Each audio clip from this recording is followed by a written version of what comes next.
I don't know what it is about this building, but I took a picture of it probably several weeks ago, and ever since then I haven't been able to like shake it off. Like, you know, there's something about this building that I'm just gravitating towards it, and I'm not too sure why, but what I do know is that I want to go back out there and I want to just capture some more images of this particular building.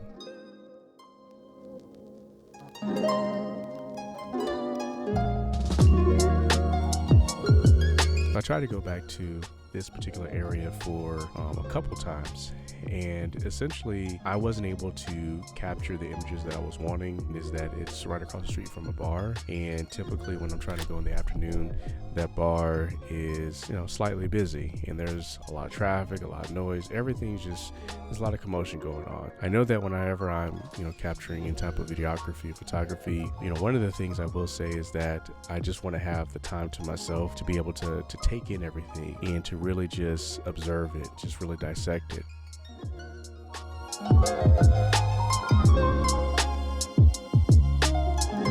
The gear that I brought along with me that day was the FujiFilm XH2s, and also, to no stranger to this channel at all, I did bring along with me the Blackmagic 6K Pro. How I like to utilize them within my workflow is that I like to use the Blackmagic 6K Pro mainly for the wide shots because it does have the 21mm IRIX lens on it, and I like to use the FujiFilm XH2s more so for my close-up shots, more intimate shots that I'm trying to capture within the image in itself. I forgot to mention that I have the VILTROX 75mm lens that serves as that intimate or close-up lens that I'm using on the FujiFilm XH2s.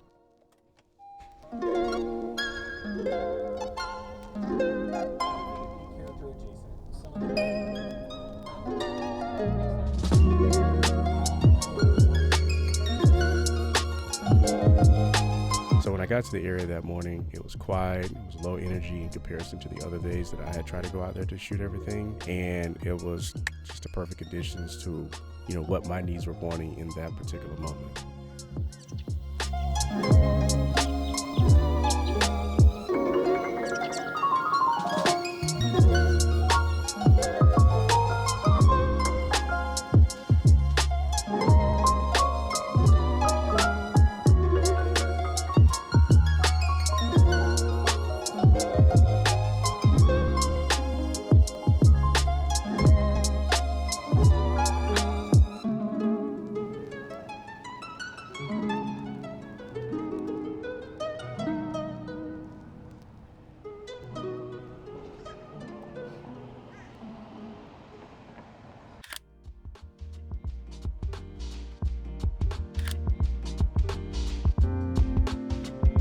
I think one of the reasons why I was drawn to this place was the fact that there was levels of degradation and not knowing what status this building is in. Like some of the texture that, you know, drew me to the area, like you saw the faded paint that was on the deteriorating hardy board, also seeing the roof flashing that was up there, seeing the 3 composition shingles that were up there. Then also too, you were able to see the drip edge that was on the eave of the building. There's some bent parts of the drip edge, and then there's also parts that are still kind of smooth. And then you had the soffit underneath that was missing, that really just exposed just the depth within the building in itself.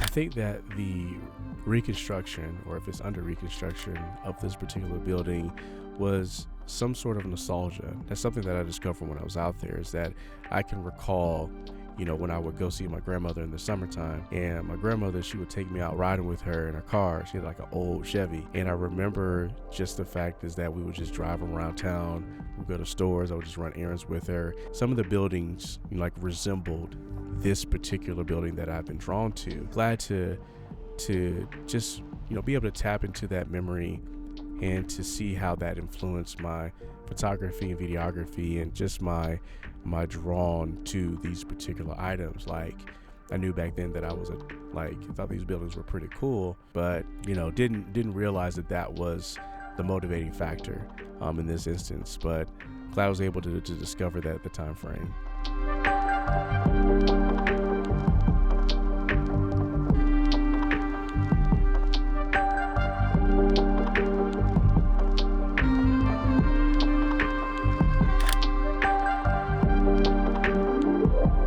Again, I'm truly appreciative of you all taking the time out to watch the video today. It means a lot to me.